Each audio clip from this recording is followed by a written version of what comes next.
Kuaje watu wangu, it's your boy Yankee D. Leo nimepata na video ya boy fulani ati alikuwa ex-girlfriend anaitwa Kawangoi. Kawangoi anataka kusaidiwa lakini mwenye hataki kujituma. Nimeona Shadi alikuwa ule boy anaitwa Shadi alikuwa amefika tao asaidie huyu boy venye atajaribu tena kurudi kazi Gulf. Lakini jamaa ati anazima simu.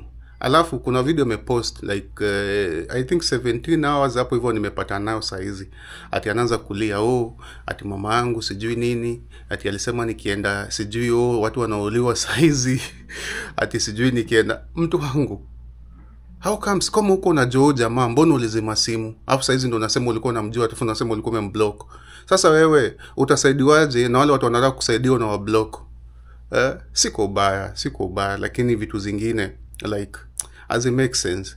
Huyu jamaa kia mimi naona huyu jamaa amezoea kuja TikTok kulia, aseme nataka kujinyonga, achangiwe zenye anachangiwa, aenda kunywa changa yake sijui ni Moratina. Alafu hiyo ni life. Huyu jamaa amefika comfort zone. Na comfort zone yake ni aikuja TikTok, anajua atachangiwa, pesa ile anachangiwa, alafu hakuna vipindi mingi sana. Ati hiyo pesa hata mtumie madhe.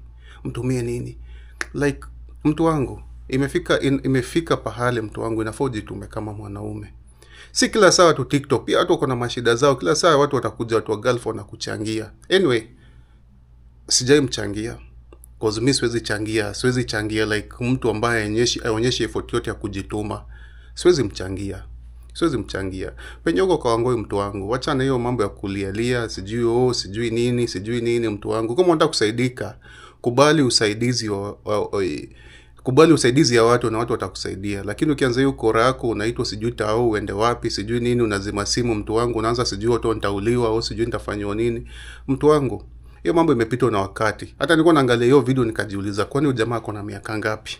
Kila kitu analia mama mpaka saa ngapi mtu wangu? Funguka macho na ujitume mtu wangu. Anyway, ukipata na hii video don't forget to follow me and subscribe on my YouTube channel at YankeeD+254. See you on the next video.